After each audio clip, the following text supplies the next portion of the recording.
nosso trabalho para a matéria de psicologia geral, então nós vamos abordar aí na área da psicologia educacional escolar, e aí nós podemos começar com o item A, que é a caracterização do campo, contexto, área de atuação, né? E aí nós temos 8 questões que eu até tinha mandado para o senhor anteriormente. Aí eu vou começar com a primeira. Descreva a sua atividade como psicólogo. Bom, nosso trabalho como psicólogo no Brasil tem algumas características que são muito específicas da gente aqui, né? A gente tem que se adequar a uma realidade que muitas vezes não é simples, por diversos aspectos, principalmente por aspectos sociais, as desigualdades econômicas, elas atingem o nosso trabalho sem dúvida, e a gente também tem que responder a elas, né? Nosso campo de trabalho, ele acaba tendo que, então, se adaptar às questões que dizem respeito a nosso ganho, nossa sobrevivência financeira, né? E também responder a essas questões sociais mais amplas que passam por nós, que nos atingem de alguma forma, né? Eu trabalho com escolas, mas eu não tenho uma escola fixa. Eu não estou em uma escola, né? Como psicólogo escolar de uma escola. Eu trabalho com bastante palestras e cursos, tanto para educadores quanto para alunos, em escolas as mais diversas, aqui na região. Né? De que região que eu falo? Eu moro na cidade de Ourinhos, é uma cidade que fica na fronteira com o estado do Paraná, no sudoeste paulista. Então, o raio de ação do meu trabalho, ele é parte no Paraná, parte aqui no estado de São Paulo, alcançando mais ou menos umas 30 cidades. Trabalhando as mais diversas demandas. Vai ter algumas diferenças aí, principalmente questões se a escola é de uma região socialmente mais difícil ou não. Eu trabalho muito com escolas públicas também, e aí tem um pouco aí de, como eu vou dizer assim, de ativismo, não sei. Tem gente que prefere falar trabalho voluntário, não sei se seria essa palavra, que é o quê, né? Eu estou muito presente em escolas públicas, e aí na maior parte do tempo esse é um trabalho sem remuneração, não é? Mas por que esse trabalho? Porque detectando as necessidades aqui da nossa região, que eu acredito que reflitam necessidades do país todo, a gente vê que não tem como ficar indiferente, não tem como não responder a tudo aquilo que urge, tudo aquilo que vai chamar, intimar, convocar a gente para tomar alguma atitude, né? É um campo de trabalho amplo, ao mesmo tempo com muitas dificuldades para entrar, né? Você não tem muita contratação de psicólogos nessa área. As escolas particulares contratam, algumas prefeituras contratam. Agora, com a nova lei, vamos ver como vai ficar, mas o governo federal não parece ter muita boa vontade em regulamentar a aplicação dessa lei, né? Tá lá a lei e... né? Então, a gente não sabe como é que é ainda. Então, esse é o campo grande, razoavelmente complexo da nossa área de atuação. Certo, obrigada. E como que você chegou à forma de atuação profissional que exerce atualmente? Eu me graduei em 2008, né, então já faz 12 anos aí, e ao longo da graduação eu já estava interessado na área educacional. Fiz iniciação científica, fiz algumas pesquisas assim, em nível de graduação, né, e entrei no mestrado logo a seguir, na Unesp da cidade de Assis, do lado de Ourinhos. Mas não foi meu primeiro trabalho foi em um CAPS, no Centro de Atenção Psicossocial. Peguei um contrato lá de 1 ano, e foi uma experiência fantástica. Para entrando em escolas, levou mais tempo. Então, fiz o mestrado, depois eu fiz o doutorado, comecei a dar aula na Unifil, que é uma faculdade aqui de Ourinhos, em 2011, e aí foi abrindo as possibilidades para atuação nessa área, que é uma área, assim, com a qual eu me identifico por várias razões, me identifico muito com o trabalho educacional. Eu entrei no curso de psicologia e depois me apaixonei pela educação, então é uma área que combina essas coisas, e o que construiu minha forma de atuar é esse itinerário e também o itinerário teórico e filosófico que eu percorri, né, e que eu estou percorrendo ainda, que é o quê? A minha prática e o meu pensar a respeito desse campo de atuação é sempre, eu me esforço para que seja sempre bastante crítico, mas o que quer dizer a crítica, né? A crítica quer dizer você procurar quais os limites e possibilidades do pensamento naquela, a um recorte muito estrito ou algo que é esperado que se faça.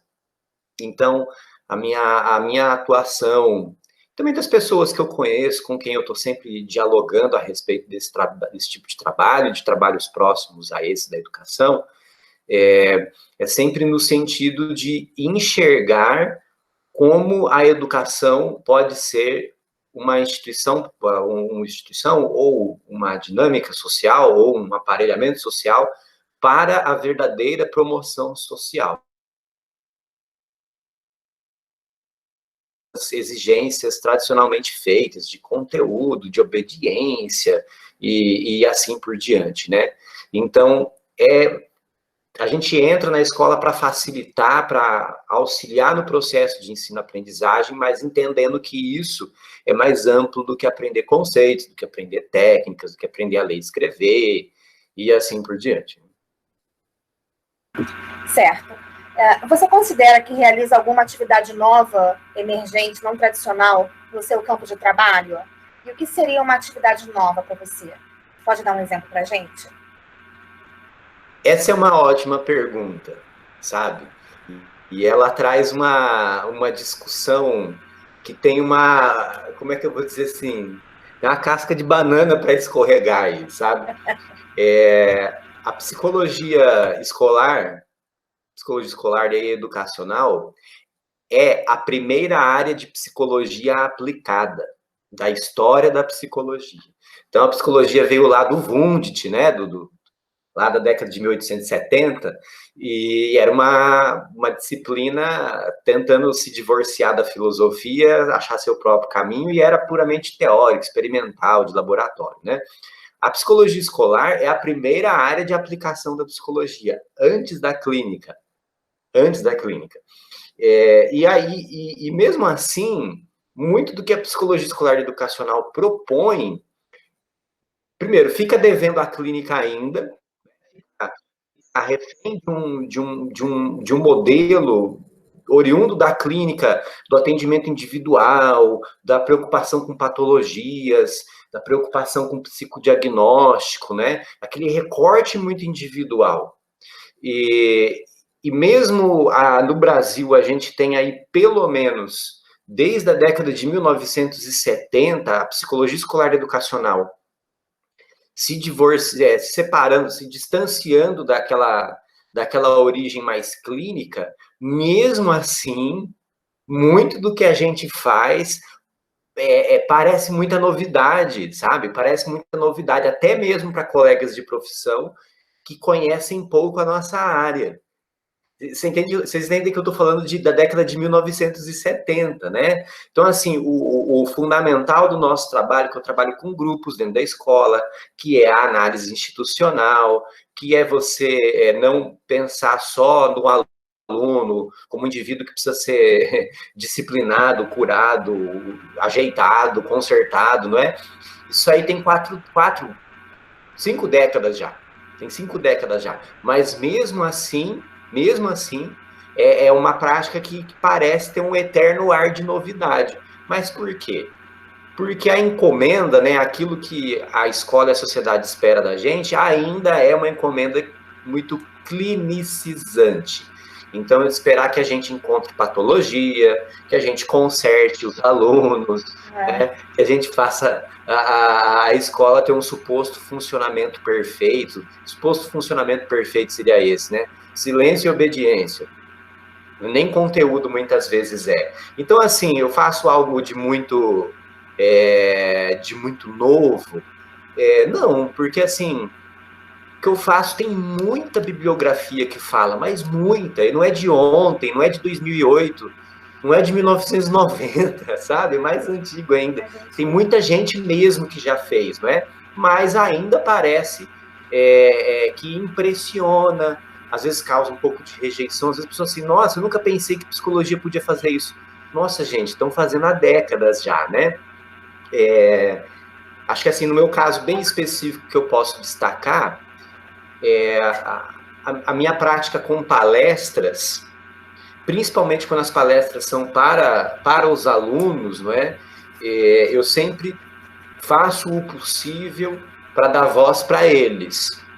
Então, é claro que se eu vou numa palestra para 300 alunos, é uma estratégia. Se é uma palestra para um grupo de 10, aí, né, vamos bater papo, não vou ficar dando palestra, né? Mas esse é um princípio muito importante que tem guiado o meu trabalho, né? Não adianta eu ir lá e falar, de repente eu posso falar o assunto mais pertinente e bem embasado que vocês imaginarem. Que eu sei da realidade daquela escola, daqueles alunos, daqueles professores, daqueles educadores, né? Então eu preciso, é preciso que eles tenham voz também, não só eu ficar lá falando. Aqui é uma pergunta 4 até, o senhor já falou um pouco sobre isso, mas eu só vou reforçar aqui para a gente seguir o cronograma. Onde é e como é o seu local de trabalho? Porque o senhor já falou que é palestra, são várias escolas, mas se o senhor puder, só para a gente seguir esse cronograma aí, por favor. Eu tenho um espaço para atendimento clínico, né? Mas o atendimento clínico, ele toma só uma porção bem pequena mesmo do meu trabalho, né? Então, assim, e eu tenho as aulas que eu dou na Unifil, né? As aulas no ensino superior, mas eu entendo que, assim, a melhor resposta para essa pergunta é o meu local de trabalho é barulhento, ele é cheio de criança e adolescente, ele é empoeirado, na maioria das vezes ele é muito quente e abafado, mas é cheio de vida, é cheio de agitação, é cheio de troca. Se você permite ali, surgem relações, surgem vínculos muito interessantes, muito intensos no bom sentido, muito construtivos. Você vê gente que talvez sem a nossa atuação ali, sem o nosso toque, nosso empurrãozinho, pessoas que poderiam ter uma vida não tão interessante, não tão construtiva, mas aí elas encontram a oportunidade de aflorar, de desabrochar, isso tanto aluno quanto professor, não é? Esse é o meu local de trabalho, é o pátio, é o corredor, é a sala dos professores, é a cozinha, é o cantinho onde os funcionários ficam fumando. O psicólogo escolar educacional, ele não tem que ficar numa salinha todo confortável lá trancado, não. Ele trabalha na escola inteira. Ele vai de encontro. Ele não espera virem até ele. Pelo menos é a forma como eu trabalho. Muito interessante.